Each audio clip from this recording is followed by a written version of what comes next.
Je suis Monsieur Nsana Benoît. Je suis agent de sécurité environnement. Je suis en PACA, je vis en PACA. Je suis membre de l'association depuis 2002. Donc je réside ici en PACA et c'est moi qui contrôle les enfants de PACA, de Alt-Sida.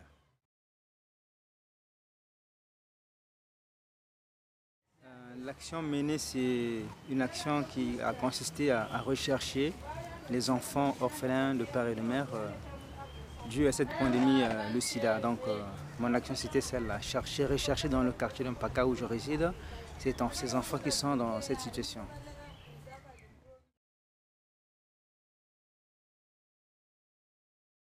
Cette motivation n'est jamais venue par les informations reçues à la télévision, à la radio, par internet aussi. Et j'ai eu comme un sentiment de vouloir faire une action, mener une action par rapport à ces enfants. Mais mener une action, je n'ai pas les moyens pour le faire. Et c'était pour moi aussi donner mon être à participer tant soit possible à cette action. Donc je me suis intégré à cette association Alt-Sida pour aussi aider cette maman que j'avais vue à la télé qui était aussi pleine de volonté pour aider ses enfants.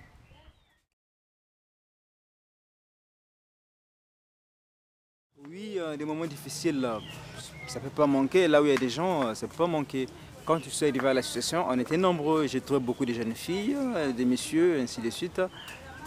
Mais soudain, comme il n'y avait rien, vous savez que la vie est dirigée, menée, conduite par l'argent, et les gens finissent par céder un à un.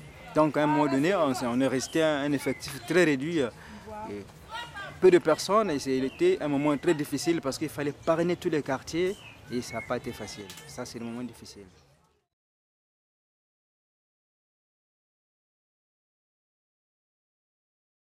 Ah. À Al-Sida, les enfants se sont retrouvés parce qu'un enfant qui n'a plus papa, qui n'a plus maman, et soudain il y a une femme qui prend ses enfants, qui leur donne des cadeaux, qui leur donne des jouets, qui leur donne tout ce qu'il faut pour la scolarité. Moi, ça m'a réconforté et ça m'a donné un ouf de soulagement et puis un espoir. Voilà.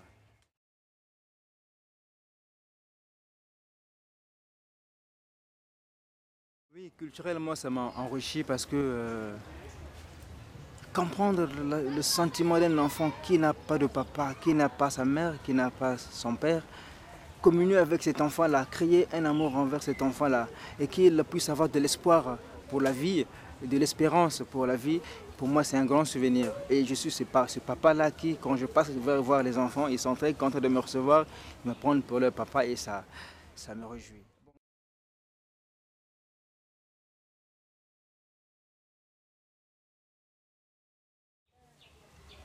Ah, quel conseil je peux donner à ceux qui veulent aider Mon conseil est celui-ci.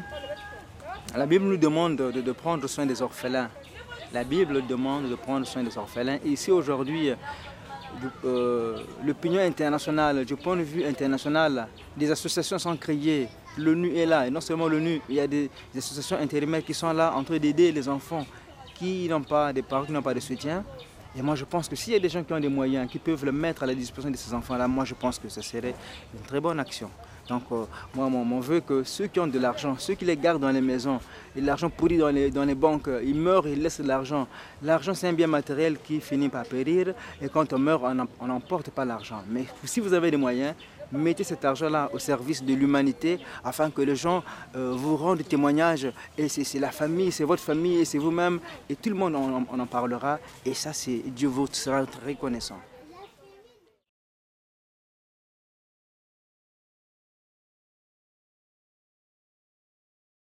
Je me souviens une fois, nous sommes allés avec la frère qui est la soeur qui travaille avec moi. Nous sommes allés voir une femme qui était alitée, elle était malade.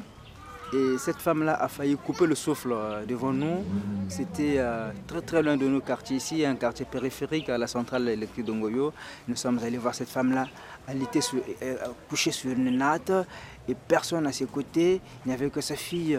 Et c'est un souvenir qui est resté en moi que je ne peux pas oublier. Et cette femme-là a cédé Le jour que nous avons quitté la maison, quand nous avons quitté la parcelle, au moins 2 heures après, elle a rendu l'arme. Quand nous sommes arrivés à la maison, le lendemain matin, on nous appelle, voilà, maman était morte. Ça c'est un grand souvenir et ça me écœure, quoi. Ça, c'est l'action qui m'a vraiment écœuré. De comprendre que le sida existe et le sida tue.